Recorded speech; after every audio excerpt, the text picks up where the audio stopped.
हरे कृष्णा, राधे राधे। हम सभी साधक माघ मास का महात्म्य श्रवण कर रहे हैं। आज 21वां अध्याय। लोमस जी कहने लगे कि पूर्व काल में अवंती देश में वीरसेन नाम का राजा था। उसने नर्मदा के किनारे रास्यु यज्ञ किया और अश्वमेध यज्ञ भी किए, जिनके खंबे सोने के बनाए गए।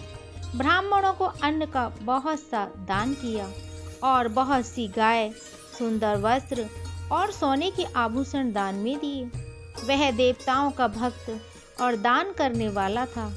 भद्रक नाम का एक ब्राह्मण, जो अत्यंत मूर्ख, कुलहीन, कृषि कार्य करने वाला, दुराचारी तथा अधर्मी था, वह भाई बंधुओं का त्यागा हुआ इधर उधर घूमता हुआ देव यात्रियों के साथ प्रयाग में आ गया और माघ में उनके साथ 3 दिन तक स्नान किया। वह 3 दिन में ही निष्पाप हो गया। फिर वह अपने घर चला गया। वह ब्राह्मण और राजा दोनों एक ही दिन मृत्यु को प्राप्त हुए। मैंने इन दोनों को बराबर इंद्रलोक में देखा। तेज, रूप, बल, स्त्री, वस्त्र और आभूषणों में दोनों समान थे। ऐसा देखकर उसके महात्म्य को क्या कहा जाए।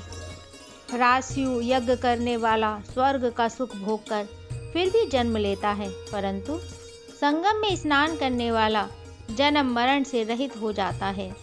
गंगा और यमुना के संगम की हवा के स्पर्श से ही बहुत से दुख नष्ट हो जाते हैं।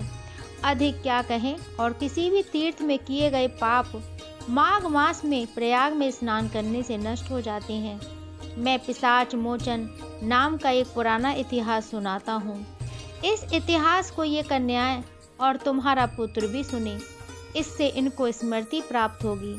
पुराने समय में देवभूति नाम का बड़ा गंभीर और वेदों का पारंगत एक वैष्णव ब्राह्मण था। उसने पिशाच को निर्मुक्त किया था।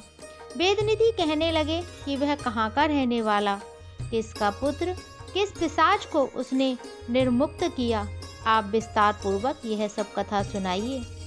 लोमस ऋषि ने कहा, किल्पज्ञ से निकली हुई सुंदर सरस्वती के किनारे पर उसका स्थान था। जंगल के बीच में पूर्ण जल वाली सरस्वती बहती थी। वन में अनेक प्रकार के पशु भी विचरते थे।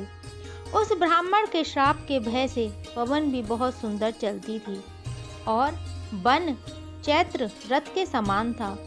उस जगह धर्मात्मा देवदूती रहता था। उसके पिता का नाम सुमित्र था और वह लक्ष्मी के वरदान से उत्पन्न हुआ था। वह सदैव आत्मा को स्थिर रखता, गर्मी में अपने नेत्र सूर्य की तरफ रखता, वर्षा में खुली जगह पर तपस्या करता और हेमंत ऋतु में सारस्वत सरोवर में बैठता और त्रिकाल संध्या करता। जितेंद्रिय और सत्यवादी भी था। अपने आप गिरे हुए फल और पत्तियों का भोजन करता था। उसका शरीर सूखकर हड्डियां मात्र रह गई थीं। इस प्रकार उसको तप करते हुए वहां पर हजारों वर्ष बीत गए। तप के प्रभाव से उसका शरीर अग्नि के समान प्रज्वलित था। विष्णु की प्रसन्नता से ही वह सब कर्म करता था। दितीची ऋषि के वरदान से ही वह श्रेष्ठ वैष्णव हुआ था। एक समय उस ब्राह्मण ने वैशाख महीने की एकादशी को हरि की पूजा कर उनकी सुंदर स्तुति तथा विनती करी। उसकी विनती सुनकर भगवान उसी समय गरुड़ पर चढ़कर उसके पास आए। चतुर्भुज, विशाल नेत्र, मेघ जैसा स्वरूप, भगवान को स्पष्ट देखकर प्रसन्नता के मारे उसकी आंखों में आंसू भर आए और कृतकृत्य होकर उसने भगवान को प्रणाम किया। उसने अपने शरीर को भी याद न रखा और भगवान के ध्यान में लीन हो गया। तब भगवान ने कहा कि हे देवदूती, मैं जानता हूँ कि तुम मेरे परम भक्त हो। मैं तुमसे अति प्रसन्न हूँ, तुम वर मांगो। इस प्रकार भगवान के वचन सुनकर प्रेम के मारे लड़खड़ाती हुई वाणी में कहने लगा कि हे देवाधिदेव, अपनी माया से शरीर धारण करने वाले, आपका दर्शन देवताओं को भी दुर्लभ है। अब आपका दर्शन भी हो गया, मुझको और क्या चाहिए। मैं सदैव आपकी भक्ति में लगा रहूं।